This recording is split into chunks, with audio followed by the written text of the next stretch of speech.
Our government is out of control on this, and they are lawless. They completely disregard bioethics. They completely disregard the federal common rule. They have broken all the rules that I know of, that I've been trained on for years and years and years. These mandates of an experimental vaccine are explicitly illegal. They are explicitly inconsistent with the Nuremberg Code. They're explicitly inconsistent with the Belmont Report. They are flat out illegal, and they don't care. They're illegal. They don't care.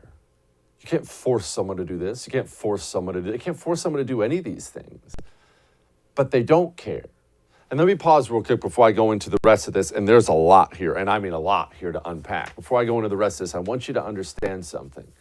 How scared is the system of what Robert Malone said in this interview? Remember, this is the expert's expert. Again, the inventor of mRNA, the inventor of it. So no one knows more than this guy, quite literally. How scared is the system of what this guy had to say? They promptly banned his account on Twitter.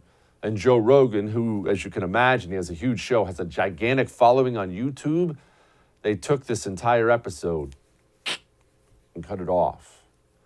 Why doesn't the system want you to see what the expert had to say? Shouldn't you be asking yourself that question? I'll tell you what, every one of these clips I play you tonight, I want you to be asking yourself that question constantly. I want it always in the back of your mind. Why don't they want me to see this? Why don't they want me to see the expert talk about mass formation psychosis? From basically European intellectual inquiry into what the heck happened in Germany in the 20s and 30s. Very intelligent, highly educated population, and they went barking mad. And how did that happen? The answer is mass formation psychosis. When you have a society that has become decoupled from each other and has free-floating anxiety and a sense that things don't make sense, we can't understand it, and then their attention gets focused by a leader or a series of events on one small point, just like hypnosis, they literally become hypnotized and can be led anywhere. And one of the aspects of that phenomena is the people that they identify as their leaders, the ones typically that come in and say, you have this pain and I can solve it for you. I and I alone, okay, can fix this problem for you, okay? Then they will follow that person through. It doesn't matter whether they lie to him or whatever. The data are irrelevant. And furthermore, anybody who questions that narrative is to be immediately attacked. They are the other. This is central to mass formation psychosis. And this is what has happened. We had all those conditions. If you remember back before 2019, everybody was complaining, the world doesn't make sense, blah, blah, blah. And we're all isolated from each other. We're all on our little tools. We're not connected socially anymore, except through social media. And then this thing happened and everybody focused on it. That is how mass formation psychosis happens. And that is what's happened here. That sound familiar at all? You know anyone like that? I know you do. And see, that's the sad part about it. But, I mean, just a brief pause on all this before we go on. That's what's really hit home for me as I talk to people, read my emails, just interacting with people, daily life, is how seems to have hit everyone's home in some way. When I ask if you know anyone like this who just bought all in and they just followed blindly, I shouldn't even ask. I know you do. It might be your spouse. It might be your mom, kid, grandkid. It might be a sister, brother, neighbor, cousin. It seems to have happened to so many people that now everyone knows someone like that. Everyone knows someone who bought all in. And it doesn't matter how many lies are exposed, and these lies are exposed, and those lies are exposed. It doesn't matter at all. It doesn't matter. You can put information right in their face. Look here, look at it. I'm telling you, here's the truth. It doesn't shake them now. They can't be shaken now. It's a sad state of affairs. And it really, truly is amazing. People forget about this. People forget about pharmaceutical companies. They forget about their history. And I'm not one of these anti-drug guys. Wait a minute, that sounded bad. I'm not one of these anti-medicine guys. Medicine's wonderful. Medicines have saved millions of lives throughout history, millions of lives throughout history. So I'm not anti-medicine. But my goodness, these pharmaceutical companies have gone absolutely crazy. Absolutely crazy. Remember there was that video came out, Project Veritas, where they sat down with, I believe it was a Pfizer guy, and said, hey, we're a COVID vaccine company now. It's where all the money is. Look at the stock of these companies. Look what has happened. The doctor had something to say about that too. If you buy into the hypothesis that for some reason there are incentives for the government to maintain the state of emergency, that is one explanation, given that those declarations are expiring and will have to be re-implemented. Because if they're not, then all of this emergency use authorization vanishes like dust. So are you saying, or are you implying that perhaps one of the reasons why they're removing monoclonal antibodies is to enhance the amount of people that are sick?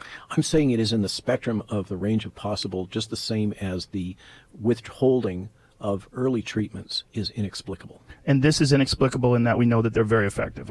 Pfizer is one of the most criminal pharmaceutical organizations in the world based on their past legal history and fines. What do those fines include? Bribing physicians. Okay?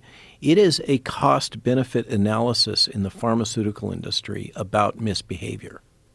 They are not grounded in the ethical principles that you and I, as average people, believe in. They don't live in that world. As you appropriately point out, they are about profit, return on investment. And furthermore, the overlords that own them, BlackRock, Vanguard, State Street, etc., these large, massive funds that are completely decoupled from nation states, have no moral core. They have no moral purpose. Their only purpose is return on investment. Creepy, no? Starting to get creeped out yet?